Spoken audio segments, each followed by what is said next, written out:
Namo Vishnu Padaya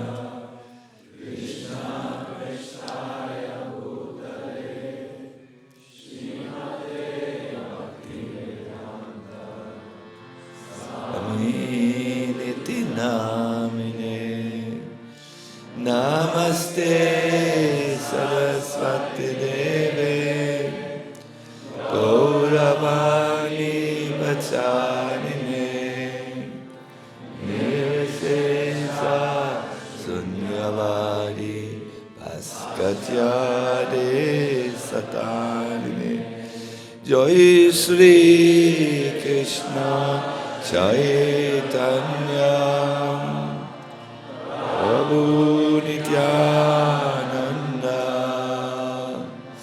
Shri Advaitam Gadadham Srivasadi Gaura Bhaktavinda. Hare Krishna. My dear devotees,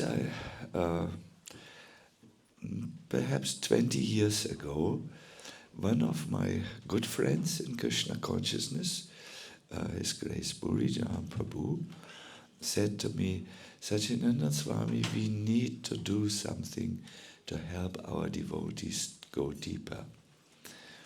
I said, but that's a highly individual affair. You know, each one has to do that on their own. And he said, yes, but we should give them an inspiration, an impetus.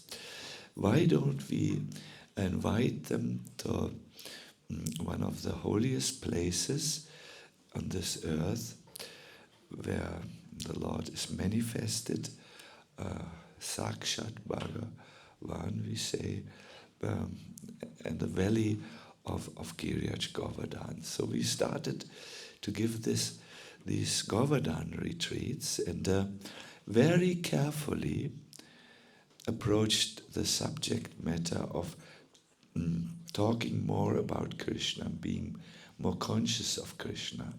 Soon, devotees in a special situation picked up on this. What was the special situation of the devotees? They were dying. You know, devotees with terminal cancer and these things, they started to listen to the recordings. And I remember one time a dying devotee was carried there, brought there, and we arranged a mattress under a tree, and the devotees was already so weak. It was lying on the mattress and listening to the talks. And 2 weeks later, she left her body surrounded by devotees in her bed in the MVT building. So also we heard our God brothers, I remember Bhakti Tirtha Maharaj, listened to the recordings because they felt in that special atmosphere it was something came through to through the words. My dear devotees, notes are not music. Words are not yet Krishna conscious or bhakti, but words can carry bhakti, and notes can carry music, if that is right, I don't know. Do we say notes carry music? You know what I want to express, no? They give a hint towards music, I would say. Notes give a hint towards music. Words give a hint towards truth. But you have to discover it yourself. So, yes. So, then, about 2 years, so it was going on. And not only dying devotees, but there are sometimes a big audience. We have to close the registration because it's not possible to provide rooms and nourishing prasadam for when you have reached a certain limit. For us at least not. So it was going on. And then 3 years ago I said to Purijan, I think this is not working. By then the retreats were very well visited. A retreat center had been built, but I felt we are just giving lecture after lecture after lecture after lecture, dang, dang, dang, dang. Where is the idea of a retreat where someone takes information, brings it into a space where they are alone, and processes and relates to Krishna during this time. And then we discussed about it, and Purijan Prabhu, who's a teacher, crafted a very interesting concept out of it and a practice. He called it Alone with Krishna. What this is we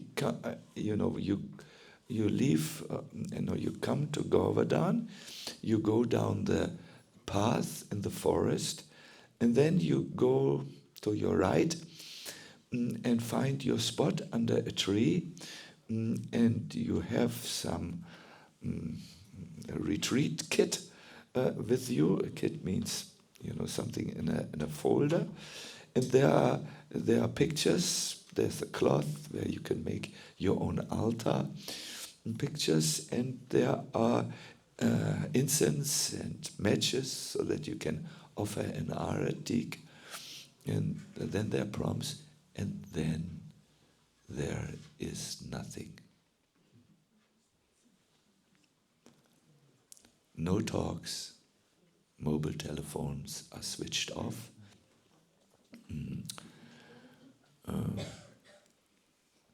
And you are alone. Monam means silence. No one is speaking. And in that time, remember, it was not just alone, it was alone with, you know already, with Krishna, yes. And then you need to relate to Krishna. Some can do free writing, that's a method to contact the subconscious mind, and bring out the deeper things that are buried there. Others, this is what I do, they can chant japa. Others sing bhakta, sing bhajans, or others just talk to Krishna, yes, in the mind. And as they are filling this space alone with Krishna, this place, this space of being silent and being by themselves, so to say, they learn this important core principles of bhakti, that is to relate to Krishna. As you have heard many times, bhakti is not about what others do or not do. Bhakti is what you do in relationship to Krishna. And sometimes something awakens. I have been, I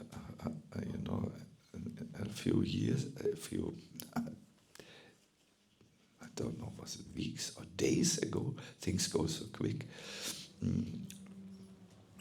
I talked to one of there was a couple, yoga teachers, not you and Andre, the other couple, and I asked them what, and they came, actually not the couple, the man had to work, the lady came, and I for the first time in Giriraj, in this type of retreat, and I said, what was the best thing for you?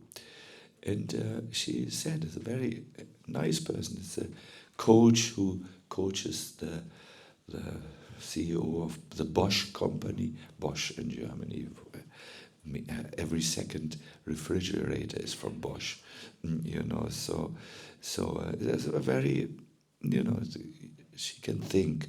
She has to think in her work. So she said, I really became convinced of Krishna and Krishna consciousness in the Alone with Krishna sessions. And and another person said, in the beginning it was a little uncomfortable for me because I just have not learned to relate to Krishna. Now there was nothing else than this, and I didn't know how to do this. You threw me in the deep end. What this means is a big swimming pool has two ends. One is where you go in and then you walk. It gets deeper, deeper, deeper, deeper, deeper. That's the, I don't know if there's a word, but I call it the flat end. Then there is the deep end. That's the other side. There you have no ground under your feet when you are jumping in the water. It's very deep. So you threw us in the deep end. And they said, we always say that's the intention of this, because this is how you learn swimming. When you have heard about swimming courses or have taken swimming classes, you cannot learn by hearing the words of the instructor. Do you know this? You learn swimming by swimming. You learn bhakti by executing the processes of bhakti. So at one point you must relate to Krishna. Most of you do this when they are really in high trouble, when their life crashes down, divorce or death of a child or election of the new American president, for whatever. I'm little joking. You do this, but this is something which we want to do every day in our lives. We don't want to turn to the Lord only when we are in trouble. We want to always turn to the Lord because in one way we are always in trouble. We are here in this world, not in our original real life. We are the soul in the body, and we are busy only to maintain something that we have to give up sooner or later. We are working, we are building sandcastles on the ocean, knowing well that the incoming tide will soon take away all our sandcastles. We know it, but by a psychological process called repression or suppression. I'm not yet 100% sure which is one. So by you just, this is called avidya. You invest in the temporary, thinking it to be the real stuff, and you forget the real thing, and so on. So we are always in trouble in that, from that perspective. So we found out that the devotees who were engaging in this Alone with Krishna project, there was,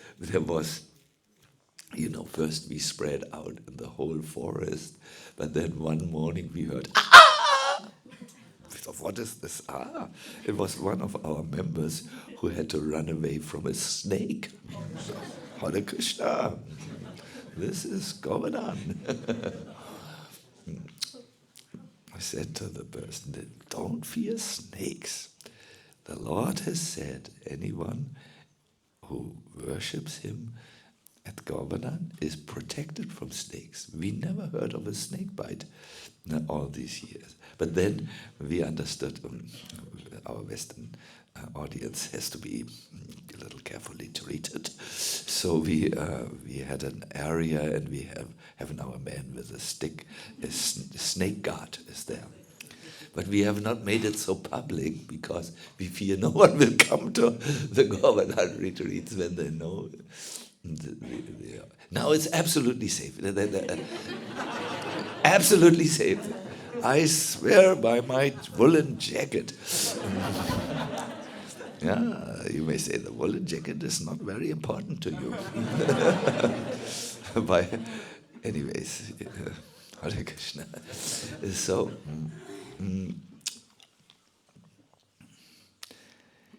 in this time, when we turn to Krishna, a grave doubt raises its head. What if I turn to Krishna and he is not there?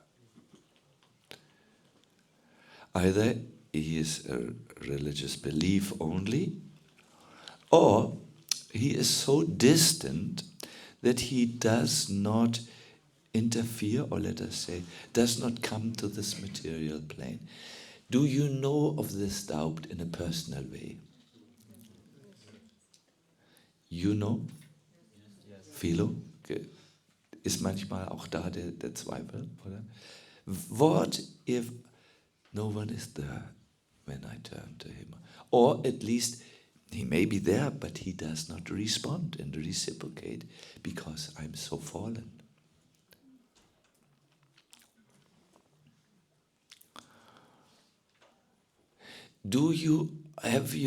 By now, is everyone understanding what we are? This is a doubt that is absolutely natural. But if this doubt is not cleared on an individual process, we just will not take the process of bhakti so serious. How can we? How can you make a phone call and you know there is no one there on the other side, or he will not pick up? After some time of trying, you will put the mobile telephone to the side. That maybe throw it in the river. It doesn't work. So I would like to address this point. I would like to address it from 2 points of views: the psychological and the Krishna conscious view. But I don't have time for the. There's a psychologist who spoke of the close and the distant God, and I thought it was a good point. But here I want to just go from the Bhagavatam point.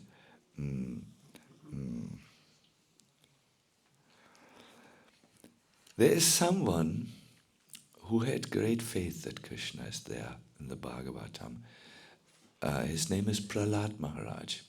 You know at his hour of, when he was threatened by his own father with a sharp sword, Schwert.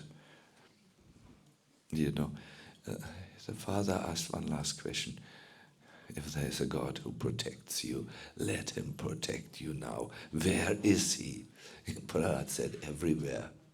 He had so much faith. Well, why not be concrete? Is he there in the pillar? Of course, said Prahlad, and the Lord appeared from the pillar. So this faith that the Lord is there is important. And Prahlad wanted to give his own faith to his friends in school. They played, they were friends, and he thought, let me give them the best thing I have.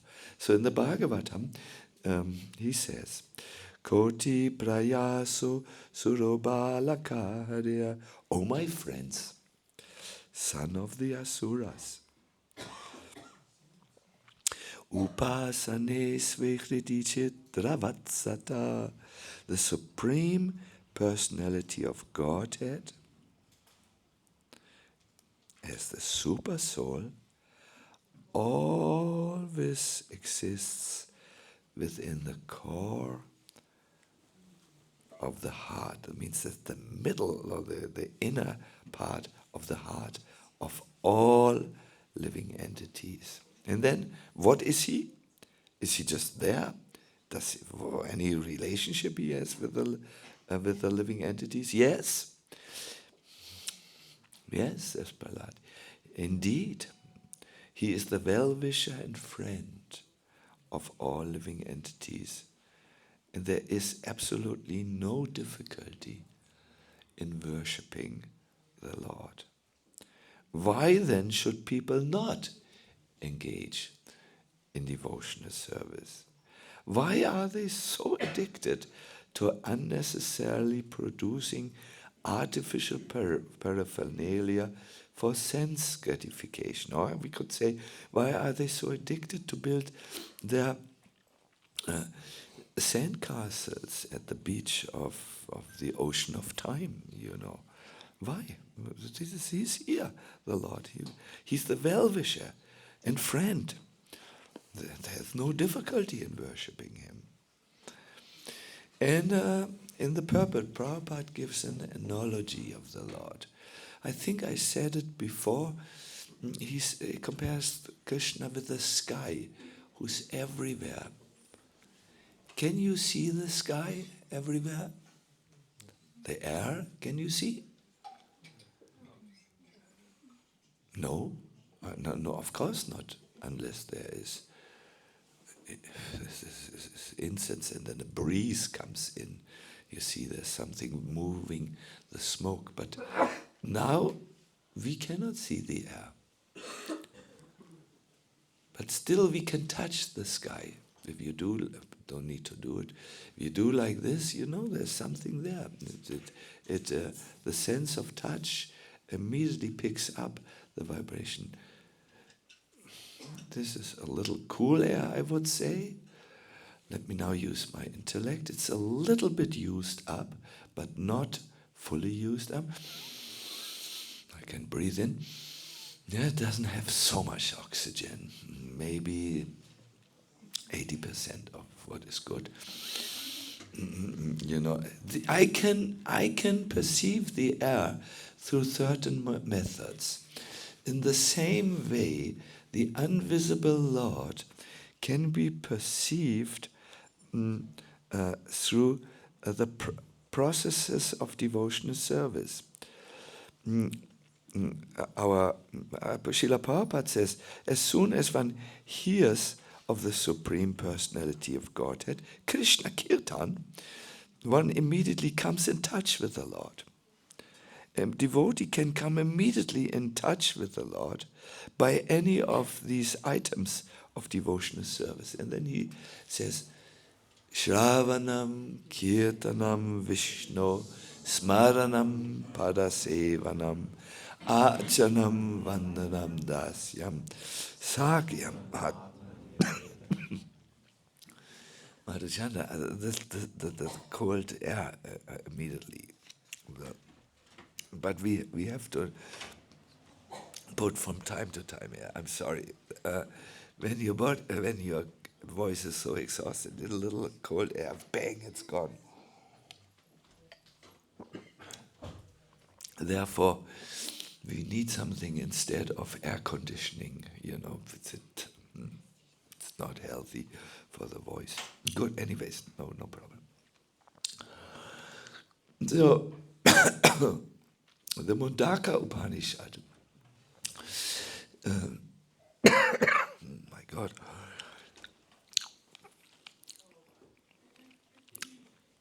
One moment, there's Ricolo, whatever this is. Has to go to the vocal cord. Good. The Mundaka Upanishad says, Sayujo Sakayo, the Lord is the friend of the living entity. My dear devotees, it's easy to contact him, Prahlad says. He can be compared to the sky, which although he is so vast, he is in the reach of all. And Prabhupada says that the Lord is friendly to all living entities. That means he remains within the heart, so that one can always contact him without difficulty. Koti prayasha. Prayasha means tremendous difficulty. No, without difficulty you can reach him. As soon as you hear about the Lord, Krishna Kirtan, one immediately comes in touch with the Krishna. The gopis also say, Krishna, you are the dearmost friend of all embodied souls. That means, Tanubritam means those who have taken a body. It's you and me. You are their most intimate relative, and indeed their very self. There is a Vedic saying, it says, if you have a relative, you don't need to care about your food, your dress, and your medicine. You can always get it from your relative. So in this way, Krishna will always supply your needs. That's why the gopis say, you're the relative. Nahe, ein nahe Verwandter. No? So, and Prabhupada said he is the well-wisher. Listen how Krishna is the well-wisher according to this Bhagavatam perspective. He says, I want to speak now about my heart, Krishna says, how I feel love and gratitude. He says, others may be grateful for gifts that have already been given, but I'm grateful for gifts that will be given in the future. And I reciprocate with these gifts even before they are given. You might think, is this possible? Yes, it is possible. I want to give you a personal example. I have this problem. I have two glasses, one to read, and the other is in there for darshan, for distance. And now the devotees from Neuruppin have decided to give me a birthday present where these glasses are in one. They are modern glasses. When you look like a little up, you can see in the distance. When you look down, you can see what is on the pages. Because they have seen me, I always see which glass I now need, and where are they, and so on. So this will be given in the future. Now I still have to go to India with two glasses, and I will have to look and make everyone. Where are my glasses? What glasses? Distance darshan glasses. Where are my reading glasses? and so now this will be solved, but it is solved in the future. And of course, I'm unlimitedly grateful to the devotees. So Krishna is much, much more like this. He will know. Now, my devotees are still a little bit covered. And they only turn to me when they are in difficulty. But they will purify themselves as long as they practice Shravanam, Kirtanam, and all these processes. And I'm already investing into them. I'm grateful for them. I'm already there. And I think many of us have experienced during the festival a certain lightness. Yes, it was physically, I think, demanding for some of us. Mentally also, the program was quite dense. There was not so much time. But many of us have experienced a lightness in the heart, and that was given by the Lord. That is from the Lord, who has appeared kindly. So, my dear devotees, I feel that many of you have become brainwashed by material society and by some not so careful presenters of the Bhagavatam teachings to think that Krishna is too high. This is too high. No, this is not for me. No, I cannot hear about these things. That's forbidden. And only very occasionally you break this rule that Krishna is too far for you, and you turn to him. But if you could understand these statements from the scriptures, which are not speculations, they are eternal truths, and align your life, ausrichten in German, or arrange your life in such a way that you are building on this fact, I think everything would look different. I'm always saying to the devotees, what if Krishna is really there for you? What would that? He can do everything. Everything. He can take care of every aspect of your conditional needs and your eternal needs. He's there. And you can turn to him. Isn't it when we know there's someone very wealthy and he's friendly towards us, we stop to worry, because we can always, we need a little dough, in the hands, we don't worry. Oh, I remember once, that was so endearing. We were driving with a car through the back roads of Giriraj, and we have a few friends, and one is Ram Krishnan, who is a heart of, he's a Brijbasi. So we were driving very fast. I was too late. I needed to come to a lecture. And in the midst of it, it was dusk time, also Abenddämmerung.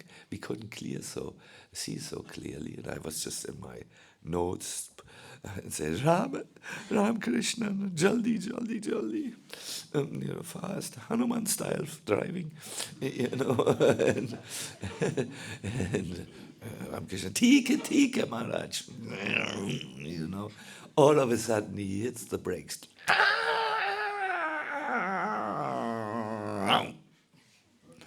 And there are 3 children playing on the road with a bottle of Bisleri water, totally absorbed in play.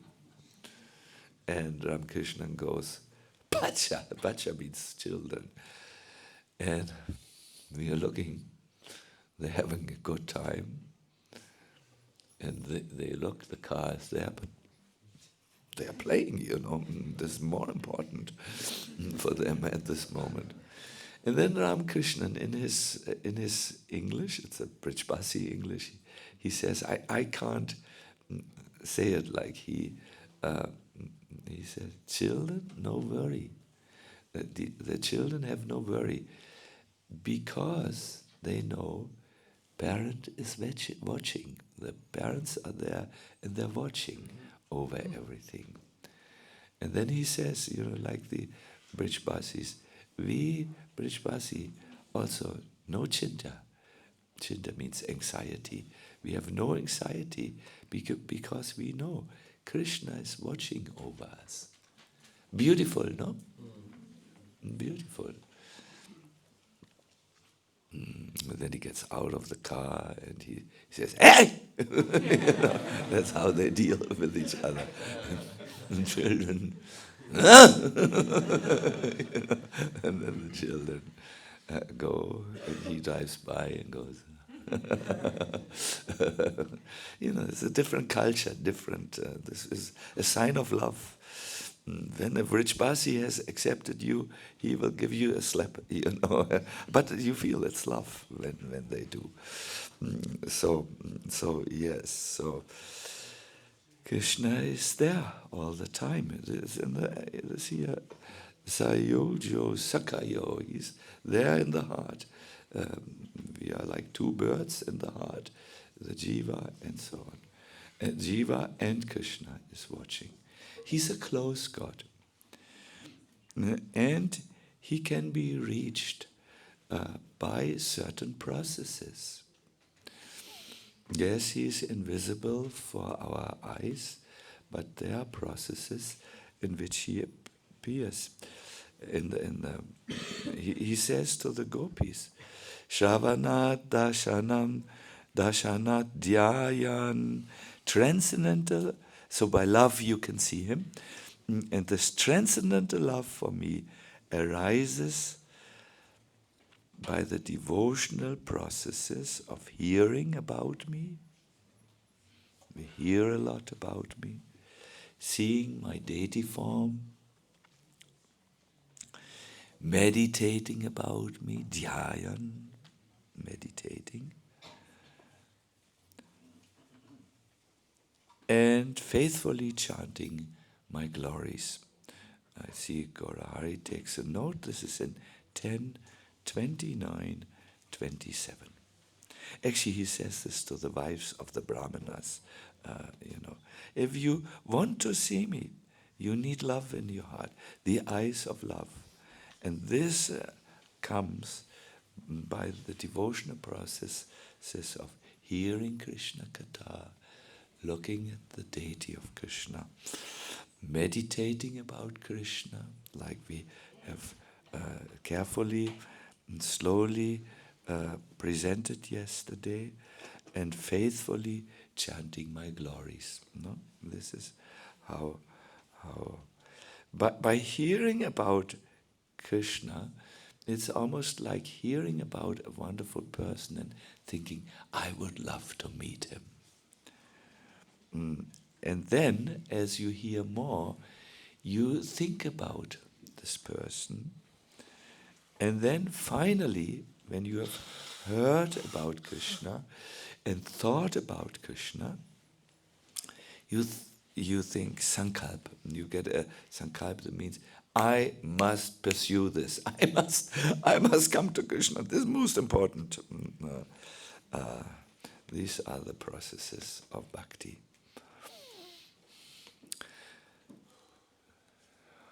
Hare Krishna. Have you understood? The Lord is close. He is distant, not distant. But you need to see that somehow you develop your relationship by him. He will only show himself when you love him. And that has to be arisen by the bhakti processes by which you first think he is interesting, Krishna is interesting, then you start to think about him, then you decide, now my life goes in this direction. Seriously, this is what is the... I want to say something now personally. I will put the notes to rest.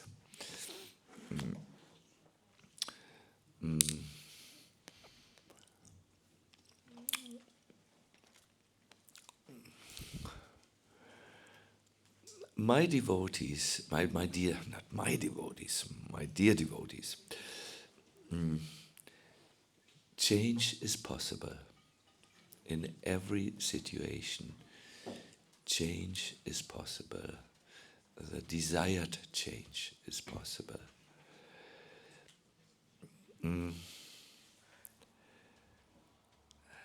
I was thinking about the festival, and for me, really, what I carry with me is this bed.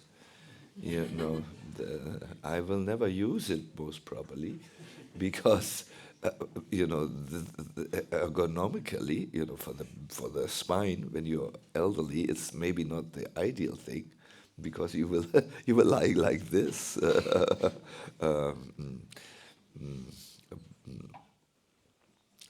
And those who are older, they have to think of health things.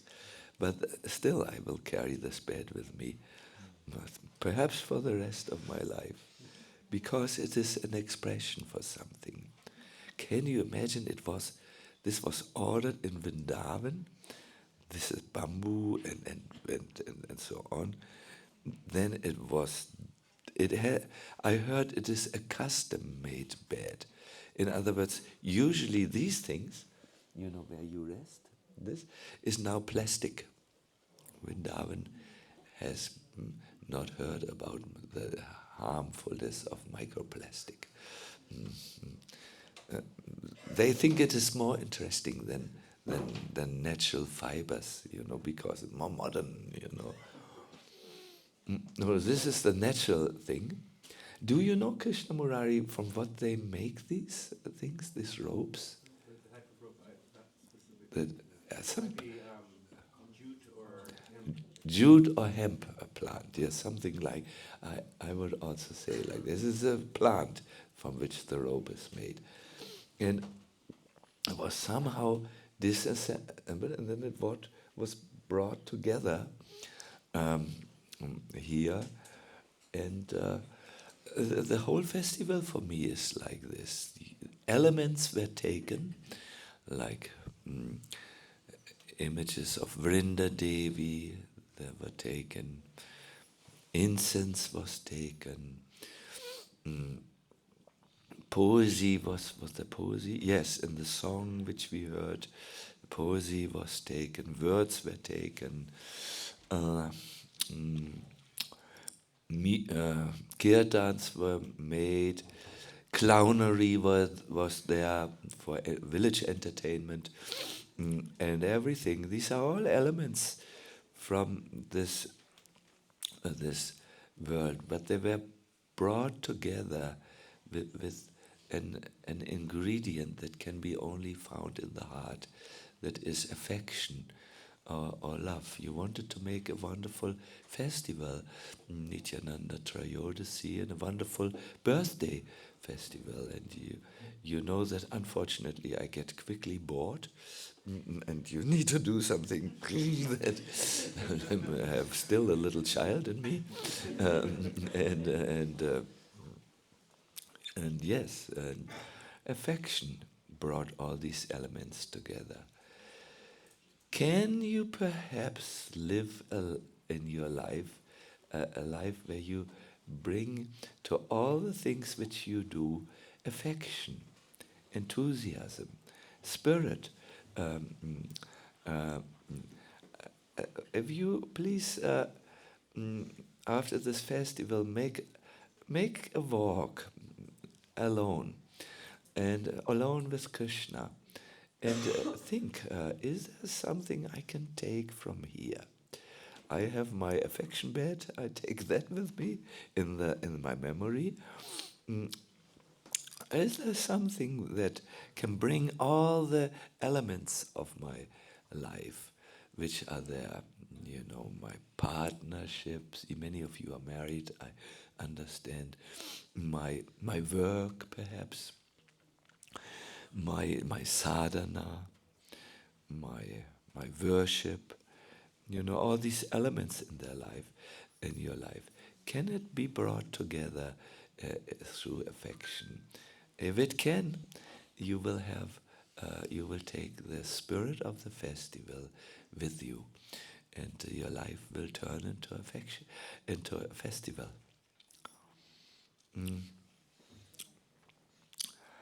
I had to go through the tough school in my life. I came into a movement that was very young and very, there was no security in any place, and we did things without experience, without knowledge, without any money. We had no money, our life was unthinkable by modern terms.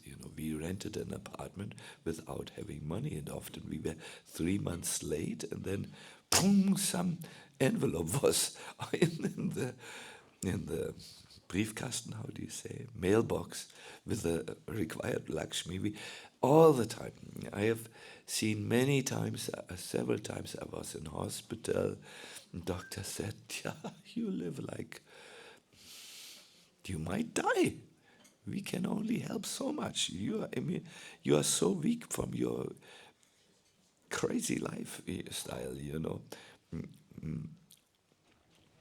I said, but I like it.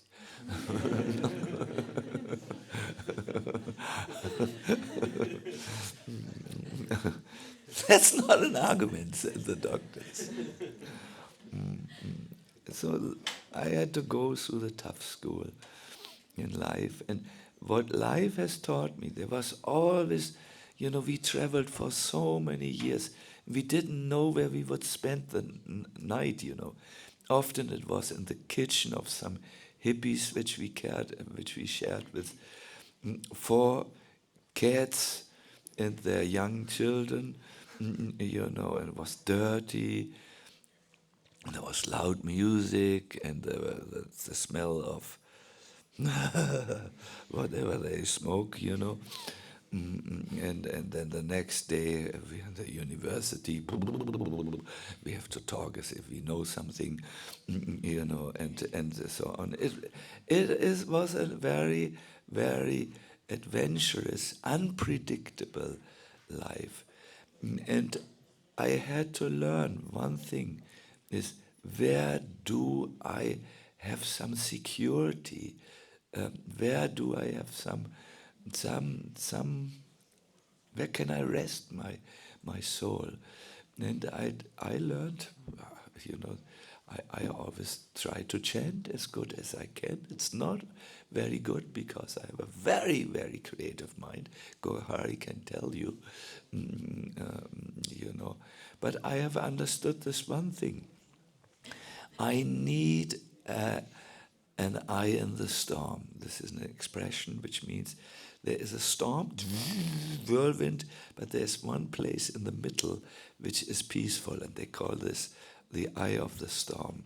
I need a place which is peaceful, where my heart, my mind, and my intelligence and everything can find rest.